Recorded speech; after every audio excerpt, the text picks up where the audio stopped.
سلام زخبركم زخبركن انت خاتلتي مدب تعنا كم يقنيهم سومناوي مدب تعنا حيزنا اب ساعتنا ترخيبنا لنا امنا يلومي مدب تعنا كاب سندات ايري تي في مدب دكتورات اب استوديو توسد ندخم لبي زملكت حسونا بهم كنبل تدالينا لنا ابزر استيمويا وحبريتون زهبنا حفشا وحكيم دكتور هينوك جرماي كامو كس هوسبيتال اورتا بسم تخاتلتنا نمسكن سمعتناون كسافت أمي مدبنا بتصمونا ختكاتلنا بخبرنا عدنا ناملو تحستو كنسكركم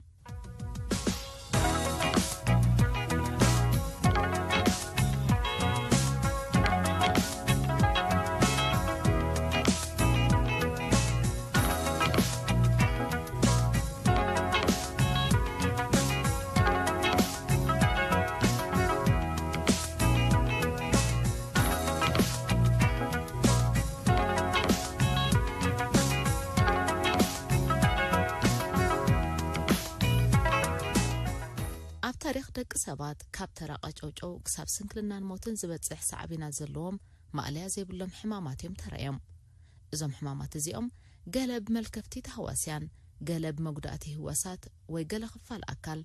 قل خاب بسنك مقداتي نقل هواسات كصعبو زخلو حماماتهم قاليهم كفوس زخلو خونن كلو قاليهم جن مقاله لمدهانيتنا توسدلهم نهوت مملاتا زغص اليوم بارات نايزوم افي ودق سبات اشغرت خوينم زغصل زلو حماماتن تريناون قاليهم بهندبت نموزق العو كخونن كلو قاليهم كا قس بقس اماسينوم زقتليوم حدا خابزوم نطعنا دق سبات زفتاتن حمامات دما صقمات لبيو صقمات لبون بعينتو بزح كوينو نلومي كنتكرلو مريصنا زلنا غنا دخم لبيو بتلمدو لبي مثل بوننا تحساسبان زتاساسر امام زوهابا كنتخونه سنه هوتاوي عماما قدا أكسجين زتفرالي مأزاتاتن كالترى نقراتن زحزدم نامولا أكالات نخبتصح مجمقعيو فلما انبقار نزت عنا وتقامزي أملكيتو دكتور هينوك جرماي بزهبو حفشاو مأتوي كنجمر دقام لبخن بالكلنا قفي حارستن دي بتي غاندي انتن كفكن فتنينا بتي ناتو مقلتي كافتر أرستو خام زبقس دقام لبخن بالكلنا لبي كابت تقبرو زقبقى نبور طلقوخا مالتي ناي مچونقع تقولو بتي جواداتات ناي لبي تقبر زقبقى مسرح كاب نبور نتحت مزقون دخام لبي أقاتيمو نبد نخلينا النبور صراحة بالكلنا دمات ناي مچونقع صراح يزلوها مع زاو مقبن أكسجين تسكي معنا مول أكالات تكفافلو صراح السو مس زدكم دخام لب أقاتي مولو نبل كاوتا بقيسو دماني تي ملكتات حمام يسأب مالتي جبينو دخام لبي كم حدا عينة حمام كن قطروين خلينا تنكتات اللو تصاني هنا خن ما تصان خلينا كم زا أقدي مستقلت عمام لبي نامولا أكلات دمج أنقعيو أبز مسرح زي نبورن زي نبورن زبهال ترئيوتات كم يزبليو كم حمامك بدرجة عالم زلو زرقحة انتا يمثل دكتور هينوك جرماي تنبر هرمت لب نبلا كاب سوسا حساب ميتي تبعتيه دحاني هجيت متحت لبي مسكونتات كايز تاساسر متحت لبنا ابنت صبو تنقاساس ما نسيت خونكا ابنت اتليتات توخينم حجي كتحت كلو لبهم زياده بقعتهم رغها قص مالتي اب اتليتات كسب 35 4 زبصحالو ازيام حجتهم ناي ماراثون تقالادم كمالتيم صبغي مالتي نعم طب جن يفعل مالتي تحت سوسا خمت خلو قلل زباله ناي متحات لبن بلالو تحت 4 زمت تقوينا كبد يلولنا مغلو مالتي مسؤول ملكتات الله ودا يبلون يلنا خان فتش مالتي دحراي مرمراتات مسغبرنا خا زي بلوك زبحال امونغو معقات نبور دي تهرماتو ويس زتعقت نكر الله ويفتي مسرح نايتي الكتريكا ومنقصاص كا نسو يعريو ازي اصبيقو تحت تخينو بمنصر نايتي سب منقصاصات حمام الله دو غلايخات دهب مالتي نبور مسرح عدد دم كنبل كلنا زي تصاري دم كامل اكلات تسحيبو تحت واي بينا كابان لعلواي بينا كابان نابلبي اتو مالتي نابتي يماناي مطارقمي اتو كاب يماناي مطارقمي ناب يماناي منهاري امونغو دما مساخوت اللي بحاليفو كاو دما زي تصاري دم زتسكم دم ናብ ሳምቦ ይኸይድ ኣብ ሳምቦ ድማ ኦክሲጅን ለቢሱ ተመሊሱ ናብ ጸጋማይ መጣራቀሚ ይመጽሞ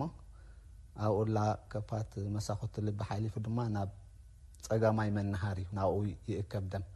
ካብዚ እምባኣት መስርሕ ምጭንጓዕ ዝጅምር ካብታ ጸጋመይቲ መናሃሪት በታ ናይ መሳኹት ልቢ ናብ ዓቢ ኣርተሪ ኣኦርታ ተባሂሉ ዝጽዋዕ ብኡ ቢሉ ድማኒ ዝተጻረየ ደም ኦክሲጅን ማእዛዊ መግብን ዝሓዘ ደም ናብ መላእ ኣካላትና ንምብጻሕ ይጠቕመና ማለት እዩ እቲ ናይ ምጭንጓዕ እዚ ክእለት እዚ ምስ ዝደክም ኢና እምበኣርቲ ድኻም ልቢ ኣጋጢሙሎ ንብል ማለት እዩ ዝርግሕ ናይ ሕማም ድኻም ልቢ ኣብ መላእ ዓለም ኣሎ ኣብ ዝማዕበለ ሃገራት ኮና ኸላ ኣብ ዘይ ማዕበለ ሃገራት ኣብ ሙሉእ ዓለም ድኻም ልቢ ዘይብሉ የለን ምናልባሽ እቲ ጠንቅታት ግን ክፈላለ ክእል ማለት እዩ ካብ ቦታ ናብ ቦታ ካብ ሃገር ናብ ሃገር ክፈላለ ክእል እዩ ምስቲ ምዕባለ ሕክምና ናይቲ ሃገር ክፈላለ ክእል እዩ ካብ ኣህጉር ናብ ኣህጉር ኣብ ምዕባል ዘለዋ ሃገራት ፍልይ ዝበለ ጠንቂ ክህልዎ ክእል እዩ ኣብተን ዝማዕበለ ሃገራት ከዓ ፍልይ ዝበለ ጠንቂ ክህልዎ እንተዘይኮይኑ ሓፈሻዊ ድኻም ልቢ ንኣብነት ኣብ ዝሓለፈ ዓመት ካብ ዝተገብረ ዓለማዊ መጽናዕቲ ክሳብ 64 ሚልዮን ህዝቢ ዓለም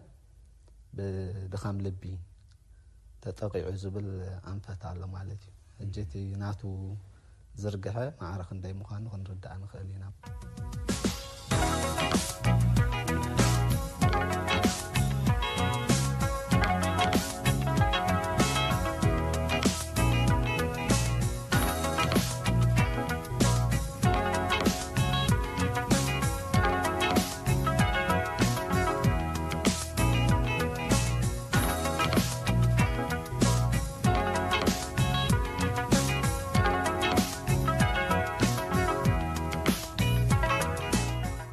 መብዛሕትኦም ሕማማት ክልለዩ ዝኽእሉ ምልክታት ኣለዎም ማለት ካብቲ ዝተሰማዓና ብምብጋስ እንታይ ከም ዝሓመምና ክንፈልጥ ወይ ክንጥርጥር ንኽእል ኢና ድኻም ልቢ ዘንጸባርቖም ምልክታት ከመይ ዝበሉ እዮም ድኻም ልቢ ሕጂ ምልክታቱ ሓደ ሕጽረት ትንፋስ እዩ ደረጃታት ኣለዎ እቲ ትንፋስ ሕጽረት ማለት እዩ ገሊኡ ኮፍ ኢሉ ከሎ ክብድ ዝበለ ተኾይኑ ሕማም ዋላ ከይተንቀሳቐሰ እውን ትንፋስ ሕጽረት ዓቢሱ ንብለካ ገሊኡ ኣብ ምድቃስ ንጥንቅልዒት ብዘይ መተርኣስ ክድቅስ ኣይከኣልን ትንፋስ ሓጽሮ ማለት እዩ ካልእ ክቱር ዝኾነ ረሸሽታ ረሸሽ ብሎ ከይሰርሐ ወይ ቁርብ ተንቀሳቐሱ ድኻም ይስምዖ ማለት እዩ ካልእ ኣካላዊ ሕበጥ እዩ ኣካላዊ ሕበጥ ኣብ ዝተፈላለየ ቦታታት ክኸውን ይኽእል እዩ ዝበዝሐ ኣብ እግሪ ካብኡ ንላዕሊ ከዓ ኣብ ከባቢ ከብዲ እውን ሕበጥ ክገብር ይኽእል እዩ ካልእ ኣብ ሳምቦ እውን ፈሳሲ ይእክብ እሞ እዚ ዘስዓቦ ድማ ቁልጡፍ ክብደት ናይ ምውሳኽ ባህሪ ክገብር ይኽእል እዩ ሓደ ሰብ ንቡር ነይሩ ክብደቱ ድኻም ልቢ ምስ ሓመም ግን ቁልጡፍ ዝኾነ ናይ ክብደት ምውሳኽ የምጽእ እዩ ካልእ ሰዓል ክህልዎ ክእል እዩ እቲ ሰዓል ድማ ዘይገድፍ ሰዓል ኮይኑ ከምዚ ዓፍራ ዝመስል ናይ ዓኽታ ዓይነት ዘለዎ ክኸውን ይኽእል እዩ ካልእ ፅሩሩ ምባል ምክንያቱ እቲ ኦክሲጅን ማእዛዊ መግብን ናብ ከባቢ ሓንጎል ብግቡእ ስለ ዘይከይድ ፅሩሩ ኢሉ ንኽብለካ ክእል እዩ ከምዚ ናይ ሃተፍተፍ ናይ ምባል ኣሎ ሓደ ግዜ ረሃፅ ገብር እዩ ሓደ ግዜ ድማ ቃንዛ ኣፍ ልቢ እውን ክመጽእ ይኽእል እዩ ሕጂ ከከምቲ ደረጃታት እዩ ሓፈሻዊ ምልክት ግን ከምዚ ይመስል ማለት እዩ ንኣብነት ቃንዛ ኣፍ ልቢ ክንቀሳቐስ ከሎ ቃንዛ ኣፍ ልቢ ገብረሉ ብፍላይ ምስ ናይ ወቕዒ ልቢ ተኣሳሰር ጠንቅታት ተሎ ናይ ቃንዛ ኣፍ ልቢ ትንፋስ ሕጽረት ከም ዝበልናዮ ማለት እዩ ኣብ ምንቅስቓስ ክኸውን ይኽእል ኣብ ቅልል ዝበለ ምንቅስቓስ ወይ ኣብ ማእኸላይ ድዩ ኣብቲ ዓቐብ ድዩ ከከምቲ ደረጃ ናይቲ ድኻም ልቢ ኮይንዎ ዘሎ ካልእ እቲ ፅሩሩ ምባል እግሪ ሕበጥ ከም ዝንሪኦ ዘለና ሚዛን ምውሳኽን እቲ ክቱር ድኻም ከዓ ረሸሽ ዝብለካ ምልክታት ክኸውን ይኽእል ማለት እዩ እጋሩ ሓቢጡሎ ከብዲ ሓቢጡሎ ሳምቡኡን ማይ መሊኡሎ ማለት እዩ እጂ እዚ ኣብቲ ልዕል ዝበለ ደረጃ ናይ ድኻም ልቢ ሕማም ኣጋጢምዎ ኣሎ ማለት እዩ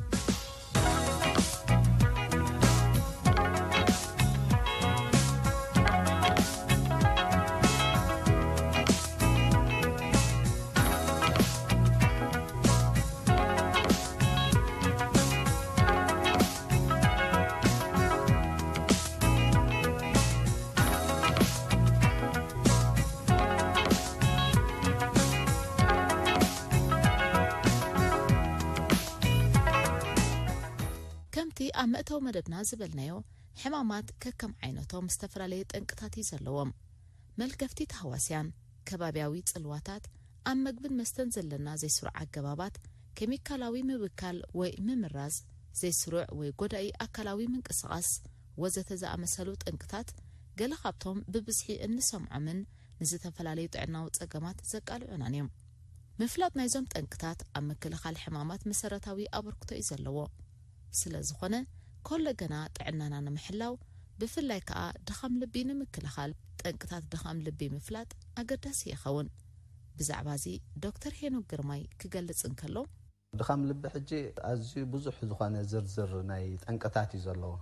እተን ቀንዲ ክኾና ዝኽእላ ኢለ ዘምፀኽዎና ኣብዚ ሓደ እቲ ወቕዒ ልቢ እዩ ወቕዒ ልቢ ብዓለም ደረጃ ኣብዚ ማዕበል ሃገራት ይኹና ኣብ ምዕባል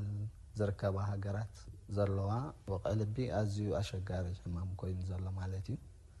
ካልእ ጽበት ሻምብቆታት ደም ንልቢ ዝምግቡ ሻምብቆታት ደም ኣለው ኣብ ጽበት ምስ ዘጋጥም ሓደ ጠንቂ ማለት እዩ ካልእ ሕማም መሳኹቲ ልቢ ሕማም መሳኹቲ ልቢ ከዓ ኣዝዩ ገፊሕ ኣርእስቲ እዩ ብፍላይ ኣብ ዝምዕበላ ሃገራት ዝርከብ ብዚ ናይ ረኽሲ ሓናት ዘስዕቦ ነድርታት ድሓር ንመሳኹቲ ልቢ ዘጥቀዕ ቀስ ብቐስ ኢሉ ድማ ኣብ ሕልኽለኻት ናይ ድኻም ልቢ ዘእትወካ ማለት እዩ ትኻልኣይ ካልእ ጸቕጢ ደም ብዓለም ደረጃ ብፍላይ ዘይተቆጻጸረ ጸቕጢ ደም ዝህልዎ ሓደ ሰብ እታ ልቢ ኣንጻር ብርቱዕ ጸቕጢ ስለ ትኸይድ ምስ ግዜ ዳደኸመት ትኸይድ ማለት እዩ ካልእ ነድሪ ጨዋዳታት ልቢ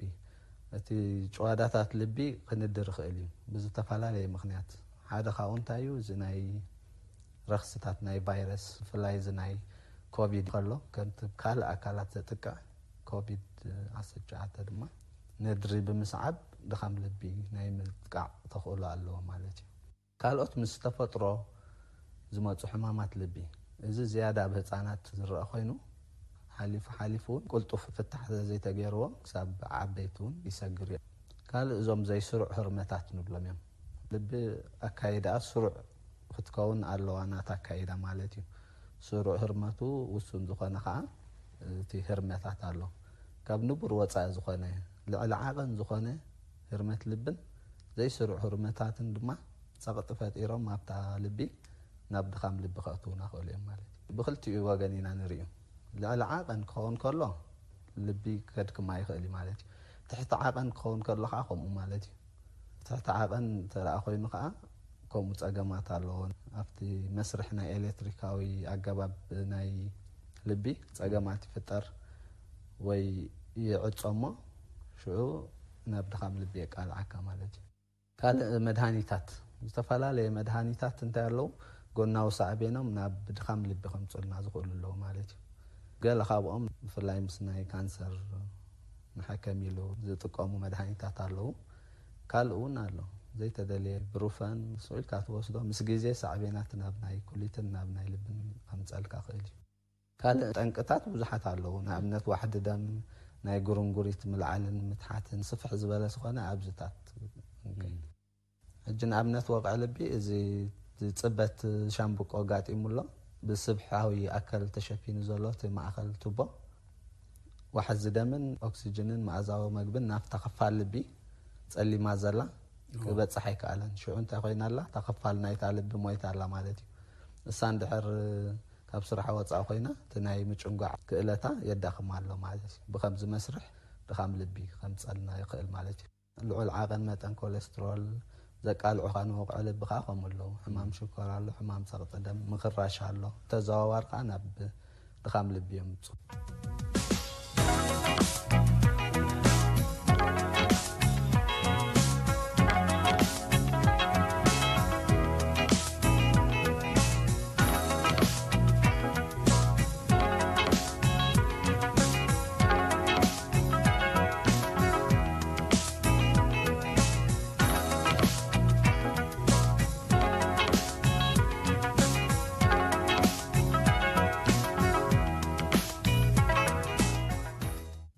ደቂ ሰባት ብዓይነት መነባብሮ ከባቢ ዕለታዊ ምንቅስቓሳት ጎጎይ ልምድታት ወዘተ ከም ዝጽለዮም ሰሙያ ጥዕና ዝሕብሩ ገለ ካብዚኦም ቀጥታውያን ጠንቅታት ክኾኑ እንከለዉ ገሊኦም ከዓ ዘይቀጥታውያን ማለት ከመቃላዕቲ ክኾኑ ዝኽእል እዮም ኣብ ድኻም ልብኸ ኣቃላዕቲ ረቑሒታት ዝበሃሉ ኣይኖት እዮም ዶክተር ሄኖክ ግርማይ ብኸምዚ ዝስዕብ መሊስልና ኣሎ ኣቃላዕቲ ነገራት ከምዚ ኣቐዲምና ዝጠቐስናዮም ኮይኖም ካልእ እቲ ጽበት ሻምብቆታት ደም ናብ ልቢ ዝምግቡ ሓደ ክስታይ ማለት እዩ ሓደ ዘሎ ጸቕጢ ደም ከምዚ ዝበልናዮ ጸቕጢ ደም ብዝኾነ ምኽንያት ክንቆጻጸሮ ክንክእል ኣለና ተዘየለ ምንዋሕ ግዜ ናብ ድኻም ልብን ካልኦት ሓልክታትን እውን የምጸልና እዩ ኣብ ናይ ልቢ ስለ ንዛረብ ዘለና ካልእ ናይ መሳኹቲ ልቢ ዝበልናዮ ሕማማት እዚ እውን ሰፊሕ ብፍላይ ኣብ ምምዕባል ዝርከባ ሃገራት እዚ ናይ ሓናት ብሰንኪ ሓናት ዝመጽእ ናይ መሳኹቲ ልቢ ዕንወት ተባሂሉ ዝጽዋዕ ኣዝዩ ሰፊሕ ኣርእስቲ እዩ ብፍሉይ መደብ ተዝግበረሉን ጽቡቕ እዩ ናይ መሳኹቲ ልቢ ብፍላይ ሎሚ ዳበዝሐ ስለ ዝኸይድ ዘሎ ካብ ተፈጥሮ ዝመጽእ ሕማም ልቢ እውን ድሕሪ ዘይተፈወሱ ብኣግኡ ናይ መጥባሕቲ ድዩ ገለ ጌርካ ተዘይዕሪኻዮ ግዜ ምስ ኸይድ ናብ ድኻም ልቢ ሓደ ሪስክ ለካ ማለት እዩ ረኽስታት ቫይረስ ሕጂ ዝተፈላለዩ ክኾኑ ይኽእሉ እዮም ከምዚ ኮቪድ ሓደ ዝበልናዮ ናይ HIV ናይ ካልኦት ናይ ቫይረስ ሕማማት እውን ነድሪ ነቲ ናይ ጨዋዳታት ኣጥቂዖም ናብ ድኻም ልቢ ከጥቅዑና ስለ ዝኽእሉ ምባል ካልእ ሕማም ምኽራሽ ማለት እዩ ልዕሊ ዓቐን ሚዛን ምዃን ልዕሊ ዓቐን ሚዛን ባዕሉ ጸቕጢ ከብጸልካ ክእል እዩ ንዘቃልዐካ ድኻም ልቢ ማለት እዩ ካልእ ዕድመ ምድፋእ ማለት እዩ ዕድመ ምድፋእ ከምቲ ካልእ ናይ ኣካላት ሰብነት ምስ ዕድመ ጽልዋ ዝህልዎ ልቢ ከዓ እቲ ናይ ስራሕ ዓቕማን ናይ ምድካም ተኽእሎ ስለ ዘለዋ ሓደ ሪስክ ማለት እዩ ኣልኮላዊ መስተ ዝዓበየ ጸገም ናይ ልቢ እዩ ከም መርዚ ኮይኑ ናብ ጨዋዳታት ልቢ ኣጥቂዑ ናይ ዕብየት ልቢ ምጭ ናብ ድኻም ልቢ ከምጸልካ ክእል እዩ ወይ ሃንደበታዊ ዘይስሩዕ ህርመት እውን ከምጸልካ ክእል እዩ ሽጋራ ምትካኽ ከምኡ ናብ ካልኦት ዘይተደልዩ ሕማማት ኣጥቂዑ ድማ ድኻም ልቢ ከምጸልና ዝኽእል መድሃኒታት ከዓ ከም ዝበልናዮ ማለት እዩ ገሊኡ እቲ ባዕልኻ ብዘይ ሓኪም ትወስዶ ክኸውን ይኽእል እዩ ገሊኡ ግን ብቁፅጽር ናይ ሓኪም ድሃብካዮ ኮይኑ ግን ተሓኪም እውን ይቆጻጸሮ ማለት እዩ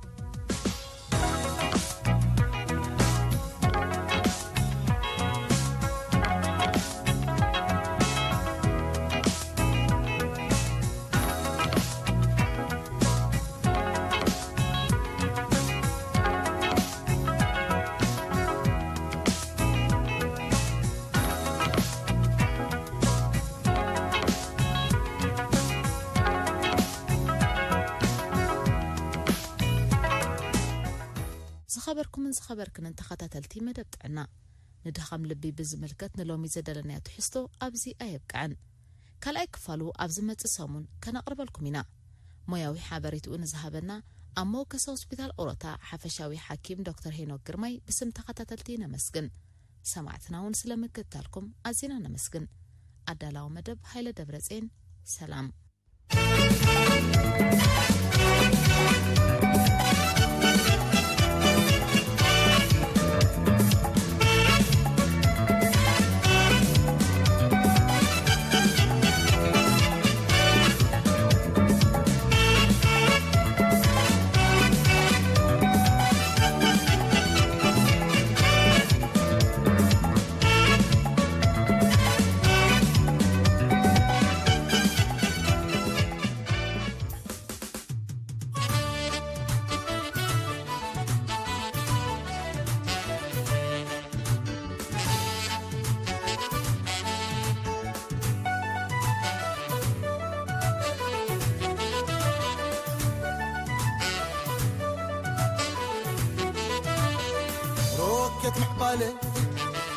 من كركر سلطاني وانشي فعلا زاقر حقودك انك تسبر نبرك